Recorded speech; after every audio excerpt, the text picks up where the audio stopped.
สบายดีพี่น้องมัจจุสุคนออโต้กับมีFCปฏิหลายพี่น้องกินน้ำอัดลมอ้นก็เลยซื้อน้ำส้มให้เอาไว้แบบ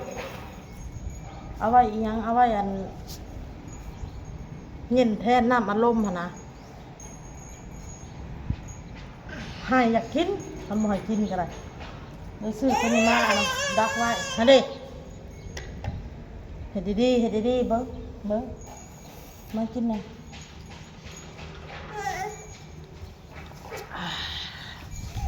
เอาเครียดแล้วก็สงบดังไฟไว้แหละพี่น้องอ้นเสียนะ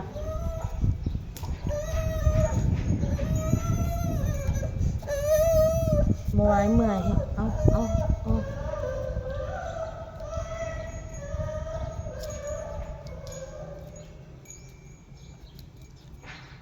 เมื่อยแห้งเมื่อคืนนี่พี่น้องเลยบ่ไหว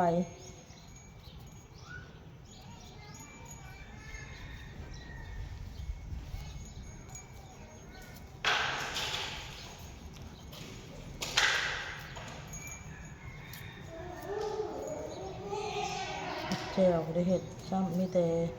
จามอันนั้นเรียบร้อยอุ้มมาจามลูกชิ้นแล้วก็ตากผ้า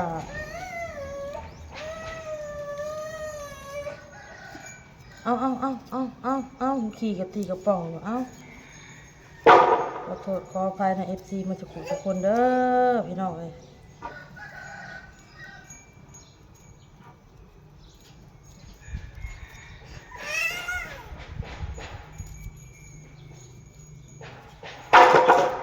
ตัวนั้นมันสิทับตีนหนามาไหม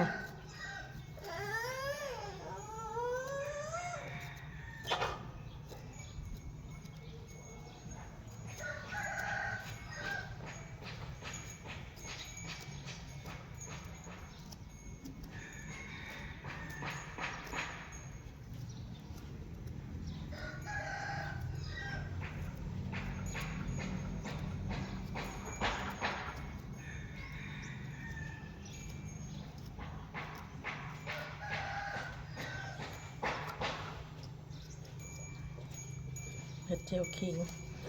วันเอ้ยคิงนี่อาม่าอีกลูก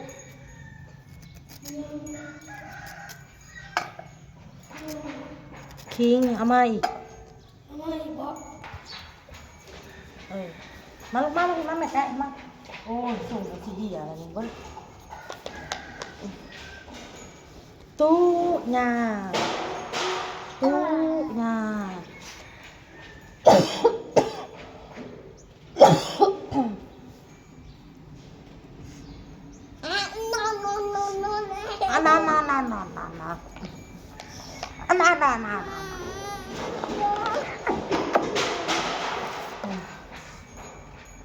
กินน้ำอัดลมมันไม่ดีFCบอกว่าเราคือกินสื่อมาไว้พี่น้องเขาเราอยากกระสิเทนใส่จอกให้เราน้ำศพเทนให้เราเอาตัวยาวแล้วออกไปขายเครื่องคือเก้ามันนี่พี่น้องขอบมุกขอบใจที่ FC ปฏิเตือนเฮามาเด้อพี่น้องเด้อเรื่องลูกเรื่องเต้าที่เป็นห่วงเป็นใยก็ขอบพระคุณหลายๆพี่น้อง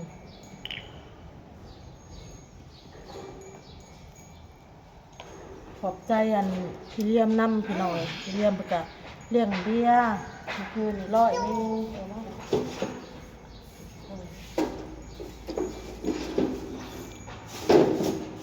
พ่อเลยเนี่ยลูก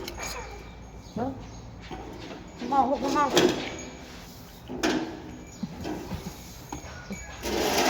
ดู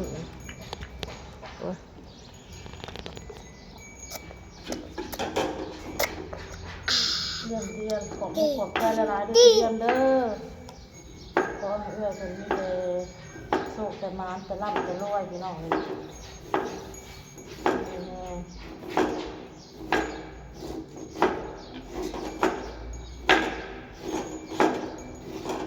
เผ็ดเจียวนี่มันก็ไม่ยากปานใดหรอกเพราะว่าอดใส่เครื่องปั่นเจียวกิ้งเอาโมเห็ดเจียวพี่อ่ะพี่น้องบอลเอากระเทียมมาแกะเด้อ ระเทียมนี่มันเอากระเทียมมาแกะอีกกระเทียมมันจะ2 หัวมาแกะอีกแม่เห็ดแจ่วลูก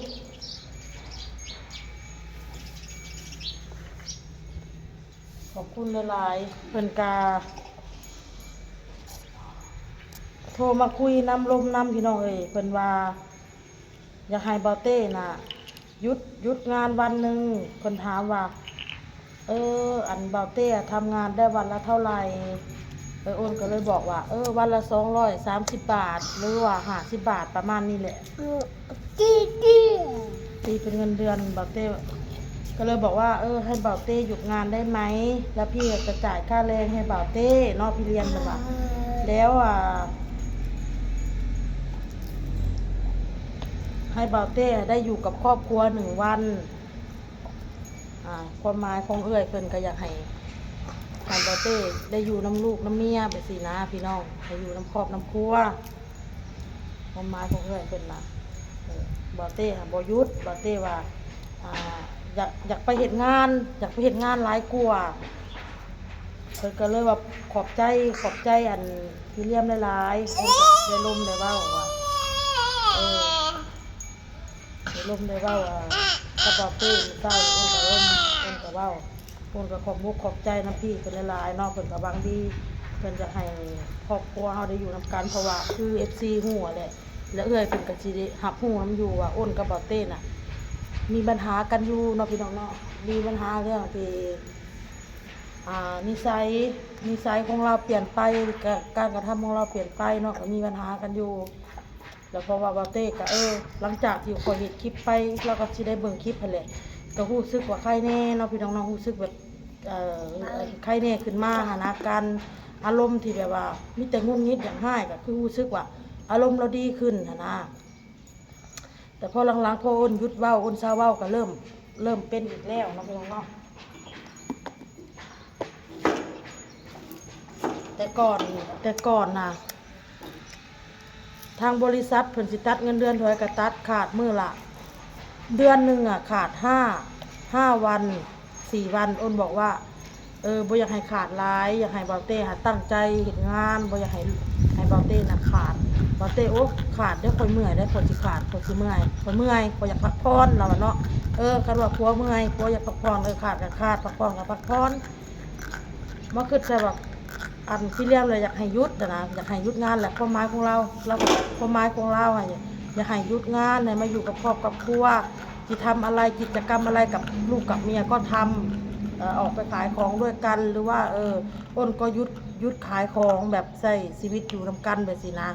ครอบครัวอยู่นํกันความหมายของเพิ่นก็หวังดีอ้นก็ขอบมุกขอบใจพี่เลี้ยมหลายๆเนาะพี่น้องเนาะขอบมุกขอบใจเพิ่นเนาะแล้วก็แต่เบาเต้เราบ่หยุดบัดนี้เราก็เหตุผลของเราเราอยากตั้งแต่เราก้าวไปเหตุงานมานี่เราแต่ละเดือนเราต้องได้ขาด4-5 มื้อแต่เป็นเดือนนี้เดือนที่เราตั้งใจเราอยากรู้ว่าเงินเดือนเราถ้าเราบ่ขาดเลยแล้วมันสิได้เท่าไรความหมายของเราอ้นถามเราเมื่อเช้านี่นะเราก็บอกเหตุผลแต่ก่อนแต่ตอนก่อนก็ยังรู้สึกเสียใจน้ำผัวอันเว้าแบบนั้นนะว่าเป็นยังคือบ่อยากอยู่นะแบบแต่ละเดือนผ่านมาได้ผัวคือยังขาดเดือนหนึ่ง3-4 มื้อก็ยังขาดอ้นคิดนะแต่พ่อเพิ่นว่าสิให้ขาแรงอยู่ขาดโลดมาอยู่ครอบครัวเป็นพวกกันแล้วอ้นก็เลยถามเพิ่นเมื่อเช้าก่อนเพิ่นสิไปเฮ็ดเวียกเพิ่นก็เลยบอกเหตุผลข่อยมาว่า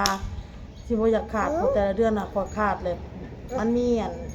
เพิ่นสิตัดเงินเดือนนะแล้วอยากฮู้เลยเดือนหนึ่งตั้งใจเฮ็ดอยากฮู้ว่าเงินเดือนมันสิได้เท่าไรเพิ่นเลยอยากฮู้จักเพิ่นเว้าเนาะเพราะว่าบริษัทเปาเต้มันมีเงินเบี้ยขยันนะถ้าบ่ขาดคือเดือนนึง500แบบซี่นะเงินขยันเดือนละ500ถ้าเปาเต้ทำงานแบบไม่ขาดอย่างงี้เขาก็จะให้แบบ500ต่างหากแบบนี้เขาเรียกว่าเงินเบี้ยขยันอันนี้อ้นกับบ่ฮู้ปานใดเพราะว่าเบาเต้เราบ่ค่อยได้เว้าเรื่องเกี่ยวกับบริษัทที่เราเฮ็ดเวียกนำให้ฟังทุกอย่างจังซี่นะเรามีแต่เว้าว่ามื้อนี้ก็มีคนมาสมัครเวียกเฮ็ดเวียก3 คน2 คนแล้วก็สิเว้าอยู่ผู้นั้นเป็นนี่ก็สิเว้าอยู่เล็กๆน้อยๆจังซี่นะ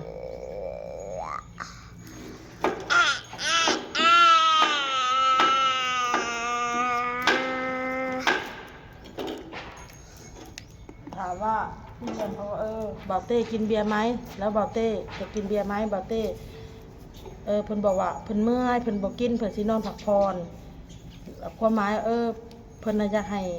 แบบกินน้ำกันนะแบบกับผัวกับเมียแหละกินแล้วก็ลมกันความหมายของเอื้อยเพิ่นบ่าวเต้ก็เมื่อยมื้ออื่นตื่นแต่เช้าสิไปเฮ็ดงานเพิ่นว่าเพิ่นอยากนอนเพิ่นว่าขอบคุณหลายๆเด้อพี่เด้อขอบใจหลายๆเอื้อยเพิ่นก็บอกพี่เลี้ยงไปแบบสั้นเนาะพี่น้องแต่เอื้อยเพิ่นน่ะ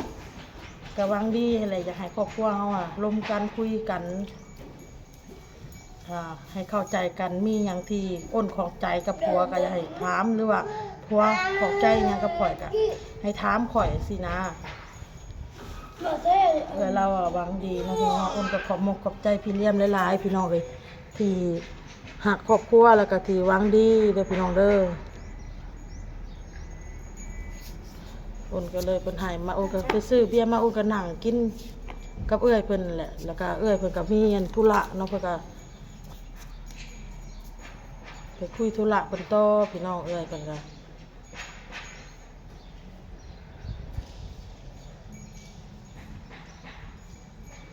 เบียร์3 ขวดก็กินบ่ได้หมดอ้นก็กินขวดนึงพอดีกินขวดนึงพอดีนั่นอ้นก็อาบน้ำแล้วอ้นก็ไปนอนเมื่อคืนนี่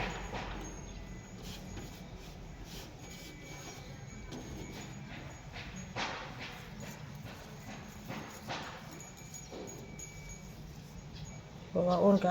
สงสัยว่าบัดยามบ่ให้ขาดก็ยังขาดว่าตัวเองเมื่อยนู่นนี่นั่นบัดยามมันอันมีเอื้อยเพิ่นเนาะสนับสนุนเอื้อยเพิ่นอยากให้จะสิจ่ายค่าแรงให้แบบให้หยุดงานแต่กับบ่อยากหยุดอยากไปเฮ็ดงานจังซี่นะอ้นก็เลยถามว่าเป็นหยังเอื้อยเพิ่นก็หวังดีอยากให้ครอบครัวอยากให้ข่อยกับเจ้าน่ะได้อยู่ได้หยังนำกันใช้ชีวิตครอบครัวลูกผัวเมียได้อยู่นำกันเพราะว่าลูกเต้าคือน้องบอลเราก็พักโรงเรียนแบบซี่นะหานั่นหานี่มาเฮ็ดหรือว่าซื้อนั่นซื้อนี่มาสู่กันกินครอบครัวเฮาแล้วก็บอกเหตุผลว่าเหตุผลน่ะคือเหตุผลมันแนวนี้เนาะว่าเตกแล้วก็เหตุผลของเราย่าอ้นก็บ่อยากเว้าอีหยังหลายนะเพราะว่าเว้าอีหยังหลายก็ผิดกันผัวเมียเนาะพี่น้องเนาะคลิปนี้ก็บ่มีหยังดอกพี่น้องถ้าเว้าเรื่องก็อยากขอบคุณเอื้อยเพิ่นเนาะที่หวังดีกับครอบครัวแล้วก็ที่สนับสนุนเนาะพี่น้องเอื้อยเพิ่นเรียนหวังดีหมดทุกอย่างให้กำลังใจเพิ่นก็ให้สู้ให้หยังหาแหละอดเอาสู้เอาล่ะตอนไหนมันก็ดีขึ้นเองแหละชีวิตคนเฮาเพิ่นว่า สู้อ้นก็สู้เพื่อลูกเพื่อเต้าพี่น้อยสู้เพื่อครอบครัวยังมันสิเกิดก็เกิดเพิ่นว่ายังมันสิเป็นก็เป็นอดเอาสู้เอายังมีลูกอยู่2 คนเพิ่นว่า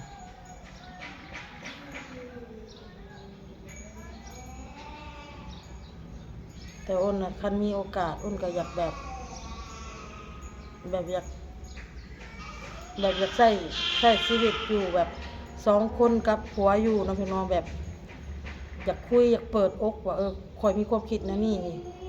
ข่อยอึดอั้นตันใจนี่ข่อยอยากเว้ากับเจ้านี่ข่อยคาใจนี่ประมาณนี้นะพี่น้องเนาะแบบอยากเว้านะเฮาอยากเว้าแต่แบบมันอ้ำอึ้งมันอยากเว้าแน่บ่อยากเว้าแน่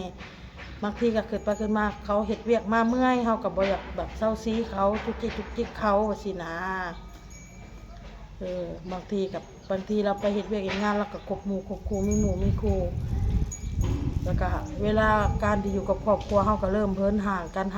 เราไปใช้ชีวิตกับเวียกกับงานกับหมู่กับครูทั้งคุณหลายกว่ามันก็เลยมีการเปลี่ยนแปลงนิสัยใจคอเนาะพี่น้องเนาะคันให้คิดไปแบบนี้เฮาต้องคิดแบบเลิกคิดไปกว้างๆพี่น้องเฮาบ่อยากคิดตื่นหลายคันคิดตื่นไปเฮาคิดถ้าว่ามันบ่เป็นคือดังเฮาคิดก็คือว่าเฮานี่หาเรื่องหาความใส่เนาะพี่น้องเนาะหานั่นหานี่ใส่ มันก็สิเกิดเป็นนั่นอีกความหนึ่งอีกแล้วก็เป็นเรื่องอีกเรื่องหนึ่งอีกแบบนี้เฮาบ่แม่นว่าสิเอาเวลาไปตามนั่นนี่มีแต่ว่าคิดแต่ว่าอย่ามันอีหยังสิเกิดก็เกิดอีหยังสิเป็นก็เป็น เนี่ยสิเกิดขึ้นเฮาก็อยู่แบบนี้ไปหั่นแหละอยู่กับลูกไปคิดแต่ว่ามันบ่ตายดอกหันนะเสียใจได้ก็เสียแล้วล่ะก็เฝ้าเสียเฝ้าเสร็จน้ำหูน้ำตาแล้วก็เฝ้าลูกเฝ้าสู้ขึ้นเอาไปนอนถามว่ามันเกิดขึ้นนะถามว่ามันเกิดขึ้นในความที่คิดของอ้นที่อ้นระแวงเนาะพี่น้องเนาะแล้วก็ FC กับติเมื่อวานติเรื่องน้องบอลขาดมุงหำมุงเฮียนเนาะพี่น้องเนาะคือการเรียนของน้องบอลถ้าว่าบ่มีแบบว่าอีหยังเนาะแบบว่าวิชาการเรียนของเราหั่นนะส่วนมากหรือว่ามื้อนี้เพิ่นบ่ได้เรียนเฮ็ดกิจกรรมแบบสินะอ้นก็จะให้ลูกขาดบ่ให้ลูกไปอยู่ซอยเวียกคอยแต่ว่ามื้อใดมันได้เรียนเพราะว่าข่อยเมื่อยข่อยก็เลยให้ลูกหั่นยาซะบ่ไปก็ยาเพราะว่ามันบ่ได้เรียนอีหยังมีแต่ไปเฮ็ดกิจกรรมซื่อเราเลือกน้องเอาโตนี้กินน้ำอันหลอกอารมณ์มันบ่ดีน้องFCปกติเตือนมาเฮาก็สิพยายามที่หลีกเลี่ยงน้องหลีกเลี่ยงที่มันแนวมันบ่ดีนี่นะมันบ่ดีต่อลูกเฮาหั่นนะเฮาก็หลีกเลี่ยงบางคน FC ก็แบบเว้าให้เฮาเป็นแม่ที่แย่แบบป้าแบบคือว่าข่อยน่ะแย่อีหลีแบบสั่วอีหลีคนเฮามันติเตือนกันได้พี่น้องบอกกันได้นะพี่น้องเนาะบ่แม่นว่าสิข่อยเฮ็ดบ่ถูกบ่ต้องเลยต้องด่าไปสินะต้องด่าต้องมาเว้ากันไปสินะคนเฮามันบอกกันได้สอนกันได้ติกันได้เตือนกันได้แต่อย่าด่ากันเนาะพี่น้องเนาะโอเคเด้อพี่น้องเด้อคลิปนี้ก็ลาเลยพี่น้องพ่อกับคลิปหน้าสบายดีพี่น้อง